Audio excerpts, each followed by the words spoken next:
नमस्कार मित्रांनो, सुहास माने मराठी या यूट्यूब चॅनलमध्ये आपलं मनपूर्वक स्वागत. आज आपण या व्हिडिओच्या माध्यमातून महापारेषणकडून आत्ताच एक महत्त्वाची आणि आनंदाची बातमी आली आहे. ज्या उमेदवाराचं नाव विद्युत सहाय्यक पदाच्या प्रतिष्ठादित वेटिंग लिस्टमध्ये होते त्यांच्यासाठी कागदपत्र पडताळणी डॉक्युमेंट व्हेरिफिकेशनचे अधिकृत पत्र जाहीर झालेले आहे आणि आपण या व्हिडिओमध्ये ते पत्र देखील बघणार आहोत. आजच्या व्हिडिओमध्ये आपण पाहूयात की पुणे झोन आणि कराड झोनच्या उमेदवारांना कधी आणि कुठे जायचे आहे, कोणती मूळ कागदपत्रे सोबत नेणे अनिवार्य आहे आणि जर एखादे कागदपत्र नसेल तर काय करावे. तुमचं नाव वेटिंग लिस्टमध्ये असेल तर हा व्हिडिओ तुमच्यासाठी गेम चेंजर ठरू शकतो. त्यामुळे तुम्ही एकही सेकंद मिस न करता शेवटपर्यंत पहा आणि हो, चॅनलवर नवीन असाल तर चॅनलला सबस्क्राईब करा. मित्रांनो, तुमच्या कष्टाचे फळ मिळण्याची वेळ आली आहे. तुमची सरकारी नोकरीची प्रतीक्षा आता संपलेली आहे. त्यामुळे हा व्हिडिओ आपण शेवटपर्यंत नक्की पहा. महाट्रान्सकडून आलेल्या दस्तावेज पडताळणीसाठी डॉक्युमेंट व्हेरिफिकेशन अधिकृत पत्र आहे. ज्या उमेदवारांची विद्युत सहाय्यक पारेषण प्रणाली या पदासाठी प्रतीक्षा यादीतून तात्पुरती निवड झालेली आहे त्यांच्यासाठी नोटीस आहे. या पत्रातील महत्त्वाचे मुद्दे आपण खालीलप्रमाणे बघूया. वेळ आणि ठिकाण आहे आणि तारीख आहे 8/4/2026. वेळ आहे सकाळी 10 ते सायंकाळी 6:15 पर्यंत. ठिकाण आहे कॉन्फरन्स हॉल, ब्लॉक नंबर 402, मुख्य अभियंता कार्यालय, अतिउच्च दाब प्रकल्प संचालन व निगा परिमंडळ, पुणे, प्रशासकीय इमारत, 3रा मजला, रस्ता पेठ, पुणे.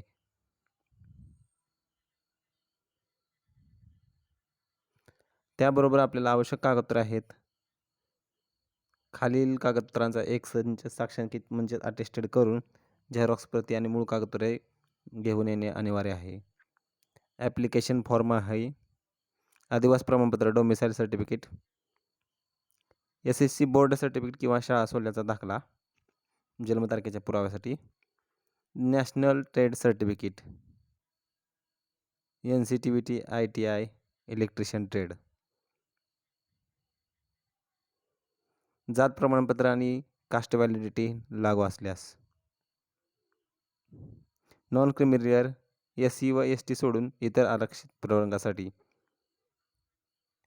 EWS दिव्यांग, माजी सैनिक, अनाथ किंवा खेळाडू प्रमाणपत्र लागू असल्यास,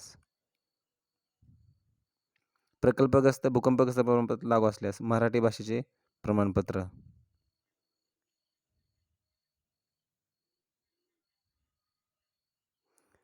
महत्त्वाची सूचना आहे, जर तुम्ही दिलेल्या वेळी हजर राहिला नाही तर तुम्हाला या प्रक्रियेतून रस नाही असे समजून तुमची निवड यादी रद्द केली जाईल. केवळ कागदपत्र पडताळणीसाठी बोलवणे म्हणजे नोकरीची खात्री नाही असा अर्थ होत नाही. तुम्ही तुमच्या निवड यादीतील अनुक्रमांक, सिरियल नंबर तपासला आहे का? तुम्हाला यादीतील एखाद्या विशिष्ट कागदपत्राबद्दल अधिक माहिती आहे का? हवे असल्यास कमेंट बॉक्समध्ये नक्की कळवा. आपण दोन्हीही झोनची यादी बघणार आहोत. त्याचबरोबर तुम्हाला कशाप्रकारे कॉल लेटर आलेले आहे ते देखील बघणार आहोत. त्यामुळे व्हिडिओ हा शेवटपर्यंत आपण नक्की बघा. आणि ज्या उमेदवारांचं लिस्टमध्ये नाव राहिलं आहे त्यांचं पुनश्च एकदा मनपूर्वक स्वागत.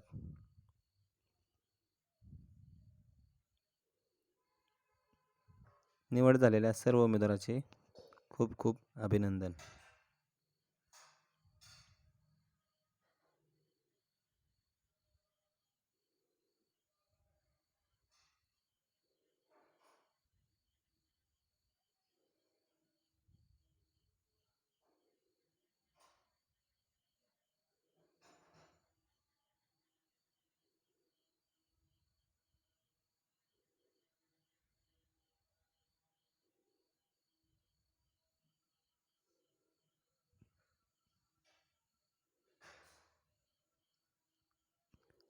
सर्व मित्रांनी आपल्या ओरिजिनल कागदपत्र तसेच झेरॉक्स अटेस्टेड करून ठेवायचे आहेत आणि आपण दिलेल्या वेळेवरती हजर व्हायचं आहे. गरज वाटत असल्यास एक दिवस आपण अगोदर जाऊन बसलेलं कधी पण चांगलंच आहे.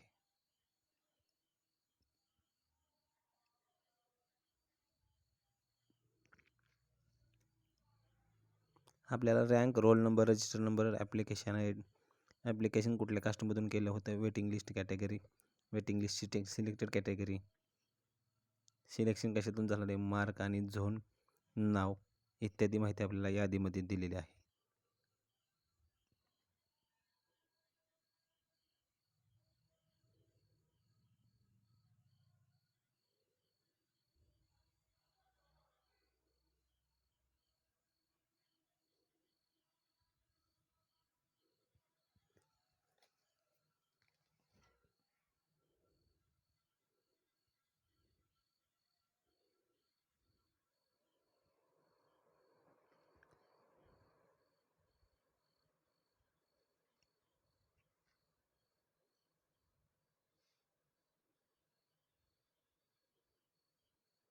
पुणे झोनसाठी तब्बल 83 उमेदवारांची ही यादी आहे.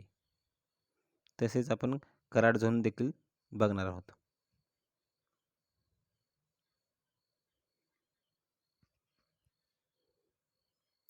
ही आहे कराड झोनची यादी. डॉक्युमेंट व्हेरिफिकेशनची तारीख आहे 7/4/2026 सकाळी 10 ते 5:15 पर्यंत. 1 ते 47 उमेदवार. याचा ॲड्रेस आहे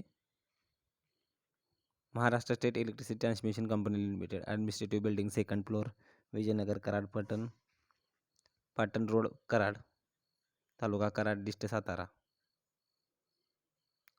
मागाप्रमाणे यात पण सूचना दिलेली आहे.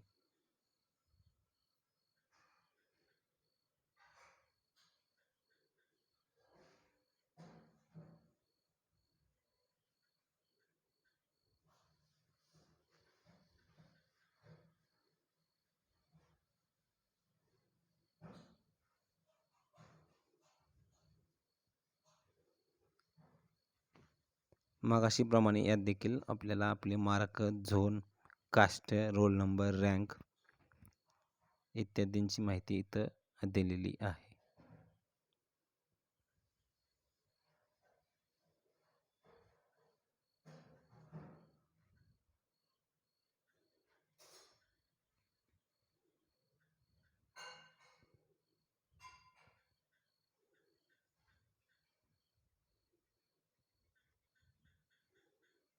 ज्या उमेदवारांचं निवड यादीमध्ये प्रत्यक्ष यादीमध्ये नाव आलेलं आहे अशा सर्व उमेदवारांना महाजनकडून मेलही येत आहेत. महाट्रान्सकोकडून. अशा प्रकारात आपल्याला मेल आलेले आहेत.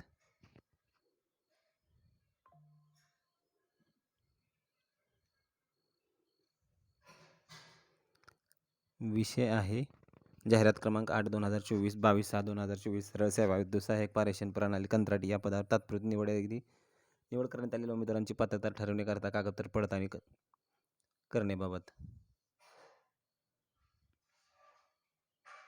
उपरोक्त विषयास अनुसरून महापारेषण कंपनीच्या जाहिरात क्रमांक 8/2024 दिनांक 22/6/2024 सरळ सेवा विद्युत सहाय्यक पारेषण प्रणाली कंत्राटी या पदासाठी जाहिरात प्रसिद्ध करण्यात आली होती. संदर्भ पत्राने विद्युत सहाय्यक पारेषण प्रणाली कंत्राटी या पदाकरता घेण्यात आलेला ऑनलाईन परीक्षेत आपणास प्राप्त झालेल्या गुणांच्या आधारे तसेच जाहिरातीत देण्यात आलेल्या पदांची संख्या व सामाजिक आरक्षण इत्यादी बाबींचा विचार करून जाहिरात प्रसिद्ध करण्यात आलेल्या अटीनुसार पात्रतेसंबंधित सर्व मूळ कागदपत्रे व कागदपत्राची पडताळणी करण्याकरता पुणे परिमंडल कार्यालयाकडे वर्ग करण्यात आलेला आहे. सदर पत्रामध्ये तात्पुरते निवड यादीतील विद्युत सहाय्यक पारेषण प्रणाली कंत्राटी या पदाचा करता आपल्या नावाचा समावेश करण्यात आलेला आहे. तरी आपण कागदपत्र पडताळणी करता मुख्य अभियंता यांचे कार्यालय उदा प्रकल्प संस्था परिमंडळ पुणे प्रशासकीय इमारत ब्लॉक नंबर 402 3रा मजला आस्थापेठ पुणे येथे दिनांक 8/4/2026 रोजी कार्यालयीन कामकाजाच्या वेळात हजर राहण्याबाबत कळवण्यात आलेले आहे. कागदपत्र पडताळणीस हजर राहून आपण जाहिरातीत नमूद केल्याप्रमाणे दिनांक 31/7/2024 रोजी वैध असलेली खालील व इतर लागू असलेली नियुक्ती संदर्भातील मूळ प्रमाणपत्रे, कागदपत्रे तसेच कागदपत्रे यांच्या 2 साक्षांकित फोटोकॉपी संच सादर करून आपली पात्रता सिद्ध करणे बंधनकारक राहील. मान्यताप्राप्त विद्यापीठ संस्था यांच्याकडील 10वी-12वी जाहिरात क्रमांक 8/2004, 22/6/2024 सरळ सेवा यामध्ये उल्लेख केलेली शैक्षणिक अर्हता प्रमाणपत्र, जन्मतारखेकरता SSC प्रमाणपत्र, शाळा सोडल्याचा दाखला, जातीचा दाखला, मागास प्रवर्गातून अर्ज केल्यास, जात वैधता प्रमाणपत्र असल्यास, मागास प्रवर्गातून अर्ज केल्यास, नॉन क्रिमिनल प्रमाणपत्र लागू असल्यास, मागास प्रवर्गातून अर्ज केल्यास, आदिवासी प्रमाणपत्र, certificate of age and nationality domicile, आर्थिकदृष्ट्या दुर्बल घटक संवर्गातून अर्ज केला असल्यास त्याचे प्रमाणपत्र, आदिवासी प्रमाणपत्र, खेळाडू संवर्गातून अर्ज केल्यास त्याचे प्रमाणपत्र व आदिवासी प्रमाणपत्र, अनाथ संवर्गातून अर्ज केला असल्यास त्याचे प्रमाणपत्र व आदिवासी प्रमाणपत्र, दिव्यांग प्रवर्गातून अर्ज केले असल्यास त्याचे प्रमाणपत्र UDID किंवा आदिवासी प्रमाणपत्र, सध्याच्या ठिकाणी कार्यरत असल्याचे संबंधित कार्यालयाचे ना हरकत प्रमाणपत्र NOC, छोटे कुटुंबाबाबत प्रतिज्ञापत्र, मराठी भाषा नावाचे बदल प्रमाणपत्र लागू असल्यास. आपल्याला देखील असा मेल आहे का? आपण कमेंट बॉक्समध्ये नक्की कळवा. ही होती छोटीशी अपडेट. धन्यवाद. पुन्हा एकदा निवड झालेल्या सर्व उमेदवारांचे मनापासून खूप खूप अभिनंदन.